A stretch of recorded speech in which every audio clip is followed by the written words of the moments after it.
Recording now. Hello, welcome to this episode of Truths from the Virtual Man Shed.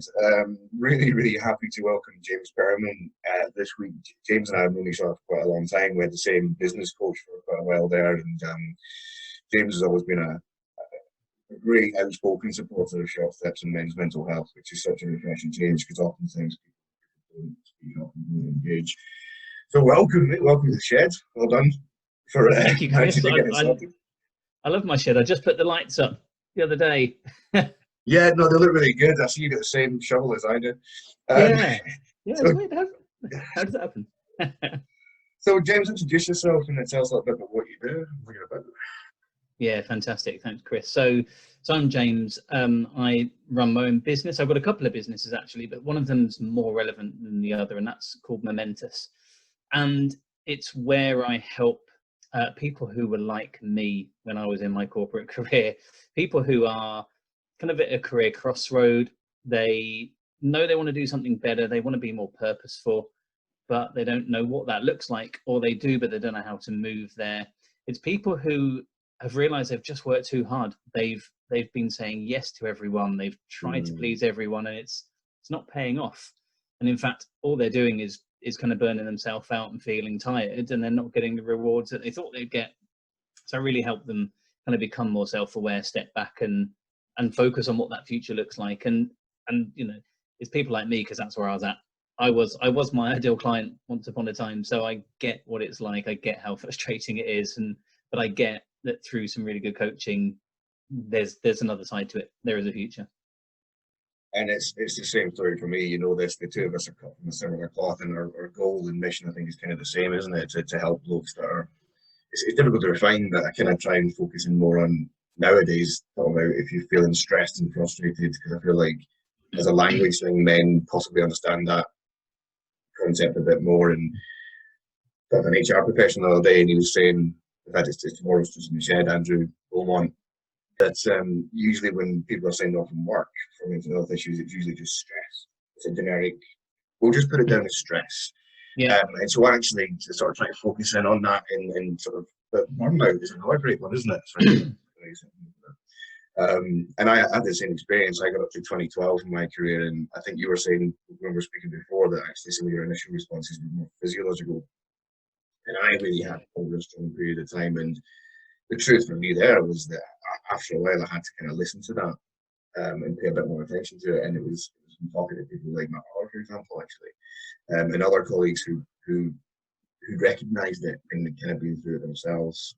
When things started to change. So how was it for you? You sort of said obviously you were sort of reached burnout after saying yes to everything for a few years. Yeah, and it was, as I said, it was a real physical thing. So I was living in Kent, so kind of right down the southeast. I was managing a team that was spread in kind of just outside of London, West London, up near Liverpool, near Glasgow, near Leeds. So I was literally away from home like 3-4 days a week. I would then come home on a Thursday night, and I played with a football team, so I'd go and do football training. But I then convinced myself for a prolonged period of time that I'd have to work all through Thursday night. And so I would literally, with coffee, Red Bull, MTV bass on in the background, would work all through Thursday night, then kind of work on a Friday, and then kind of do stuff on the weekend, see my son on the weekend, whatever that meant, you know, his football, my football, everything. Then I'm getting stuff washed, ironed, ready for another week. And I kept it that for so long. And as it sounds exhausting just listening to you describe it. Oh, I know. Yeah. When I describe it, I'm like, God, that sounds knackering. I said to my doctor, kind of when it all kind of blew up, so to speak, I said to him, I felt like I was riding a wave. It was like a career wave, and I was just like, this is all going to work out. It's, you know, it's going to be the right answer. But it literally was one Christmas, and I came kind of downstairs, and my dad kind of grabbed my collar as I walked past him, and he was like, "Son, what's that on your neck?" And I was like, "Oh, I don't know." And he looked, and there was a bit of a rash. He could just see at the top of my back. And he said, "That doesn't look good. You should get that checked out." So I went to the doctor as soon as I could, and he said, "Okay, you've got a bit of a cough going on as well. How long's that been for?" "Oh, you know, months. Tell me about your lifestyle." And always just to start COVID, I said. yeah, no, that's right. Yeah, if I cough now, everyone's like, oh.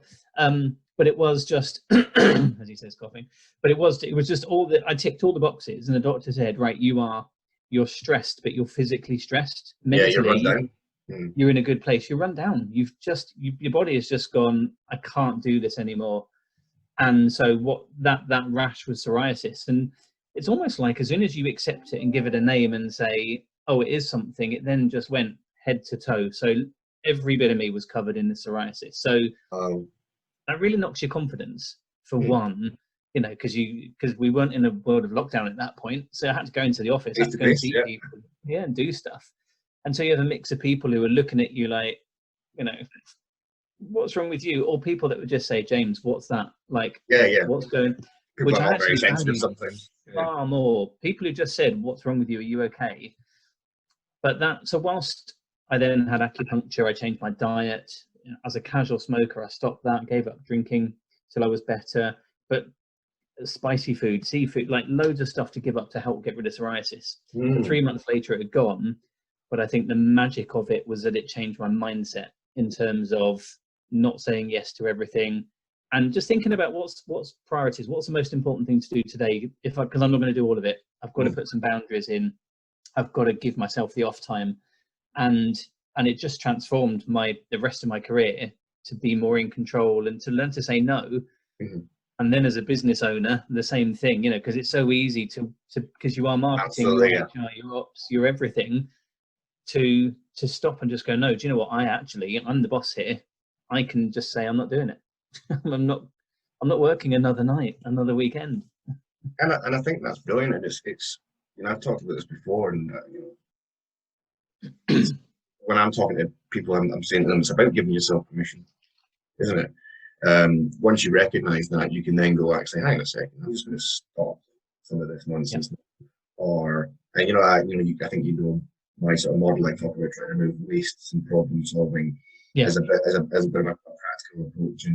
But it's the same sort of thing. The coaching, you're sort of just exploring to see that you're run down, or you're getting there, or you're stressed as hell.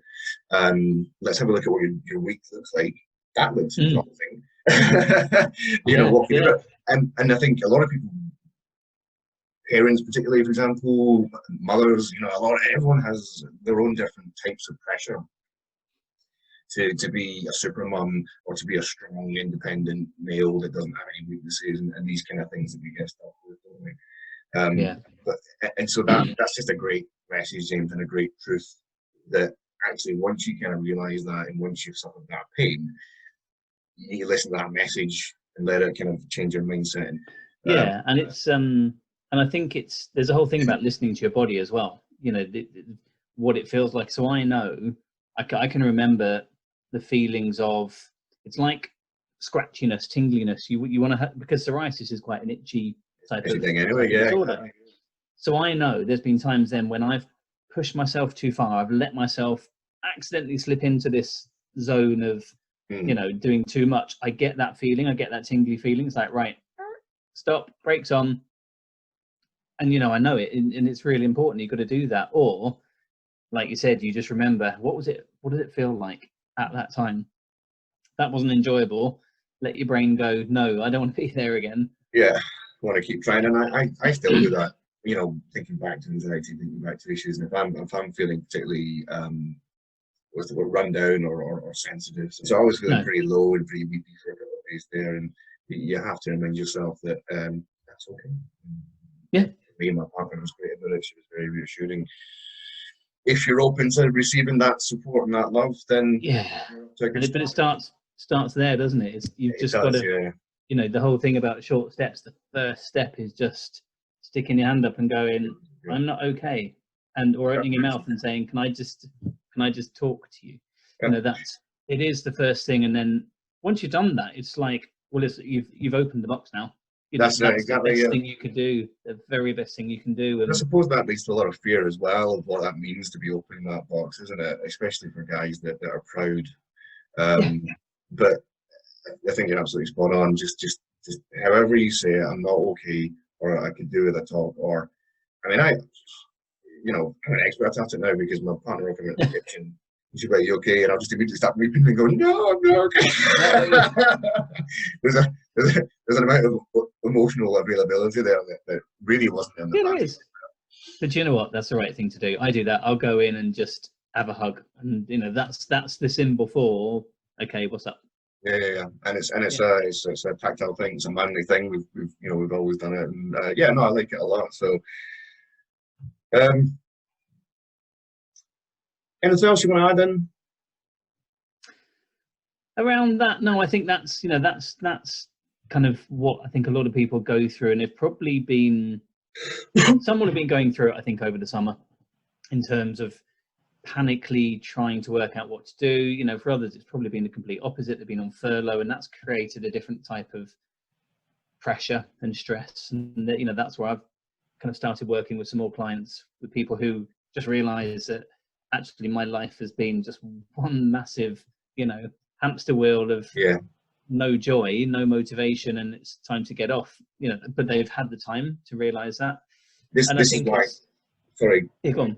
Yeah, well, I was going to say, I think this is why this time is so important for people like us and the kind of work that we do, because actually it does leave you with that space of not having to go to the office, not taking breaks, not having coffee breaks, not stopping by your colleague's desk. People are just sitting, they're doing the work they have to do, and then they'll go make a cup of tea or talk to their partner. But it probably will have left a lot of people A, bored, B, missing that sense of self if they've associated themselves with their work, C, like you said, reflecting and suddenly thinking, what are you doing? Because when you suddenly have this, you suddenly have this long period of time, downtime, if you go on a holiday, what often happens is your body just goes, you sleep like you've never slept before. Yeah, exactly. Yeah, so it's a great time to try to get out there. And so I'm going to thank you now. Thank you very much for joining me in the Man Shed. I think. No, thanks for asking me, Chris.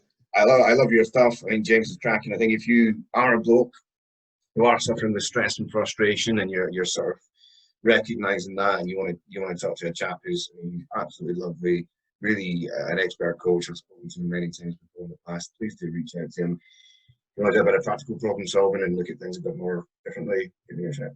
But the important thing is stick your hand up and just say those few words, "I'm not okay," and do your best. James, thank you so much, mate. It's been a great pleasure seeing you and talking to you again. Chris, and watch out for this. I don't know when it'll be released, but I'll send you all the stuff so you can advertise it and let when you're coming out. So I'm going to stop.